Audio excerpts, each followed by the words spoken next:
تو یہی اللہ کا سب سے بڑی قدرت اور کرشمہ ہے کہ اس نے انسانوں کو پیدا کیا، تمام مخلوقات کو پیدا کیا، تمام جنات کو پیدا کیا، ہر چیز کا تخلیق کار اللہ تعالیٰ ہے۔ وہ چاند ہو، وہ سورج ہو، وہ زمین ہو، وہ آسمان ہو، وہ انسان ہو، وہ چرند ہو، پرند ہو، ہر چیز کے پیدا کرنے والا کون ہے؟ اللہ تعالیٰ۔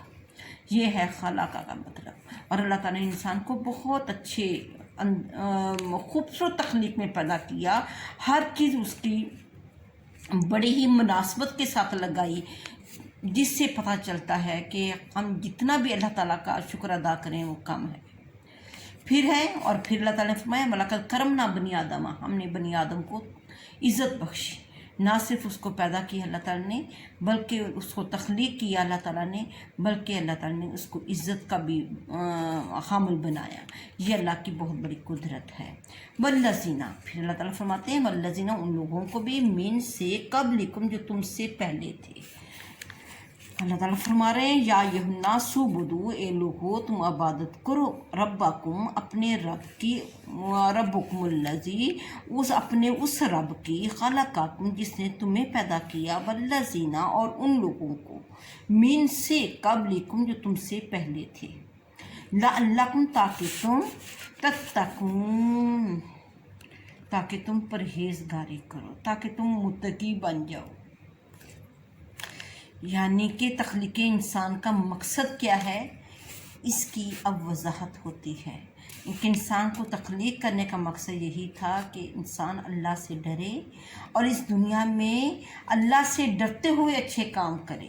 یہ ہے تخلیق انسان کا مقصد۔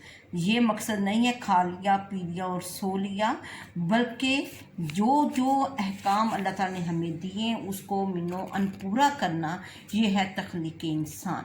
یعنی کہ عبادت میں صرف یہ نہیں کہ ہم نے 5 وقت کی نماز پڑھ لی یا قرآن پاک کھول لیا یا روزے رکھ لی، اس کے بعد ہم بری ذمہ ہو گئے، بلکہ اس میں تمام اخلاقی چیزیں آ جائیں گی۔ یعنی کہ جھوٹ نہیں بولنا، جو چیزیں اللہ تعالیٰ نے ہمیں کرنے کا حکم دیا وہ ہمیں بجا لانا ہوگا، جن چیزوں سے اللہ تعالیٰ نے منع کیا اس سے ہمیں رک جانا ہوگا۔ اس کا الذی، یعنی وہ ذات ہے، جعلا، بنایا، لاکم، تمہارے لیے، ارضا، زمین، جس نے تمہارے لیے زمین کو بنایا، جعلا، بنایا، لاکم، لا کے لیے، کم، تمہارے، ارضا، زمین، فراشن، فرش۔ الذی، یعنی کہ الذی سے مراد اللہ تعالیٰ ہے۔ اللہ تعالیٰ وہ ذات ہے، جعلا، بنایا، لاکم، تمہارے لیے، ارضا، زمین کو، فراشن، فرش یا بچھونا۔ اللہ تعالیٰ وہ ذات ہے جس نے زمین کو تمہارے لیے بچھونا بنایا، والسماء، اور آسمان کو، بناءً، چھت۔ اور اس نے کیا کیا؟ اس نے آسمان کو چھت بنایا۔ وَأَنزَلَ، اور نازل کیا، مِنَ السَّمَاءِ، آسمان سے، ماءً، پانی۔ وَأَنزَلَ، اور نازل کیا، مِنَ السَّمَاءِ، آسمان سے، ماءً، پانی۔ فَأَخْرَجَ، پس اخرج، اس نے نکالا، بِہِ، اس سے، مِنَ الثَّمَرَاتِ، من سے، ثمرات، میوے، اور اس کے ذریعے اس نے کیا نکالے؟ میوے نکالے، رزق لکم، جو کہ تمہارے لیے رزق ہے۔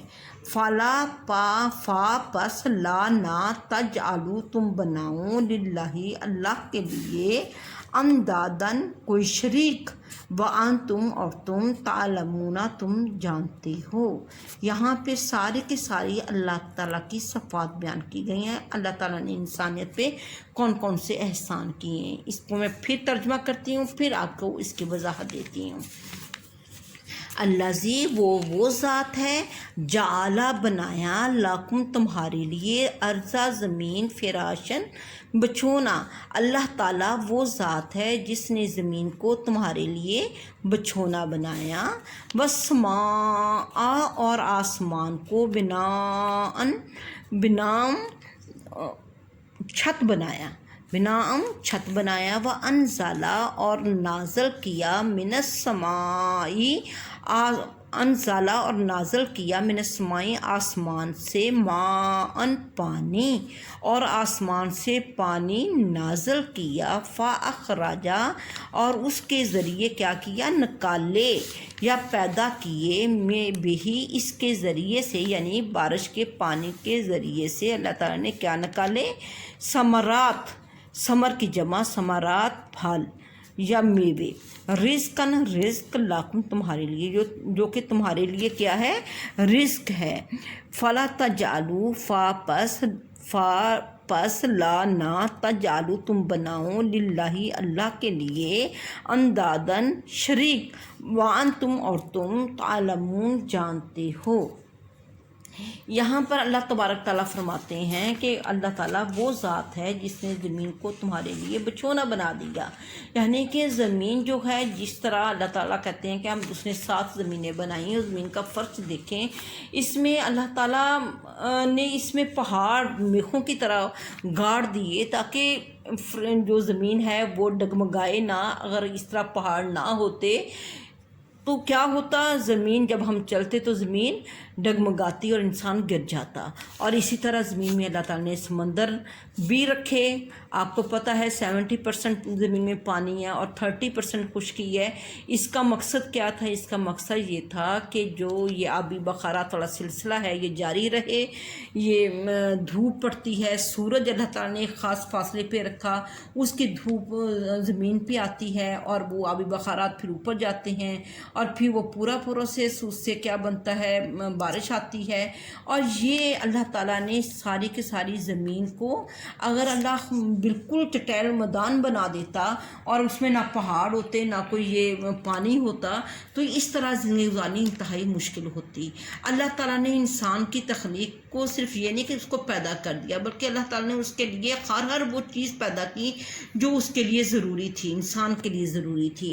انسان کے لیے اللہ تعالیٰ نے زمین بنائی، اور زمین کو یہ نہیں کہ اللہ تعالیٰ نے اس کی ضرورت کے مطابق زمین کو بنایا، کہیں ہموار ہے، کہیں پہاڑ ہے، کہیں سمندر ہے، ہر چیز اس کے مطابق ہے۔ اور پھر اللہ تعالیٰ نے آسمان کو چھت بنایا، اور چھت کس طرح بنایا، اس کو اللہ تعالیٰ نے سورج سے سجایا، چاند سے سجایا، ستاروں سے سجایا، اس کے اوپر بادل بنا دیے۔ ایک چھت کا کام دے رہی ہے یہ ہمارے لیے۔ اگر آپ خود سوچیں کہ اگر یہ آسمان نہ ہوتے، 7 آسمان نہ ہوتے، سورج کی ڈائریکٹ روشنی ہمارے اوپر پڑتی تو ہم تو منٹوں میں بھسم ہو جاتے۔ یہ اللہ تعالیٰ کی خاص قدرت ہے، اس نے ہر چیز کو ایک اندازے کے ساتھ، ایک پورے اندازے کے ساتھ بنایا، جو ہر وہ چیز بنائی جس کی ہمیں ضرورت تھی۔ اور پھر اللہ تعالیٰ نے آسمان سے پانی اتارا۔ اللہ تعالیٰ کا پانی اتارنا بھی، اب اللہ تعالیٰ چاہتا تو بے شمار پانی، اتنا پانی ہو جاتا جس طرح حضرت نوح علیہ السلام کے زمانے میں طوفان پانی کا، وہ پانی کا بے انتہا وہ سیلاب آیا تھا اور اس نے ہر چیز کو نگل لیا تھا۔ اتنا پانی بھی ہو سکتا تھا، اور نہ پانی برساتا تو پھر قحط سالی ہو جاتی۔ یہ بھی اللہ کی قدرت میں تھا، لیکن اللہ تعالیٰ نے اندازے کے ساتھ جو کہ انسانوں کے لیے ضروری تھا اتنا پانی اتارا۔ اور پھر پانی جب اتارا تو زمین کی مٹی ملی اور پانی ملا، اور اس سے اللہ تعالیٰ نے مختلف قسم کے میوے اگائے۔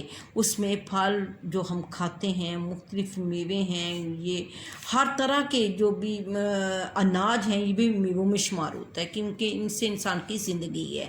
تو یہ انسان کے لیے ایک رزق ہے جو اللہ تعالیٰ نے انسان کو، ایک روزی ہے جو اللہ تعالیٰ نے انسان کے لیے فراہم کی ہے۔ اور یہ اللہ کی بہت بڑی قدرت ہے، وہی مٹی ہوتی ہے اور وہی پانی ہے۔ آپ دیکھیں زمین کی ایک جیسی زمین ہے اور پانی بھی ایک جیسا اس میں پڑتا ہے، لیکن اس میں کہیں تو کھٹے لیموں نکل رہے ہیں اور کہیں میٹھے جو ہیں کیلے نکل رہے ہیں اور آم نکل رہے ہیں۔ تو یہ اللہ کی قدرت ہے۔ اور کہیں گلاب کے پھول ہیں اور کہیں کوئی اور گیندا ہے، کہیں سورج مکھی ہے۔ تو مختلف یہ جو پودے جو نکلتے ہیں اور مختلف رنگوں کے نکلتے ہیں، یہ سارے کے ساری اللہ کی نشانیاں ہیں۔ اور اللہ تعالیٰ نے اپنی ان تمام نعمتوں کا ذکر کرنے کے بعد پھر فرمایا فَلَا تَجْعَلُوا لِلَّهِ أَنْدَادًا، تم اللہ کے علاوہ کسی کو میرا شریک نہ بناؤ اور تم یہ جانتے ہو۔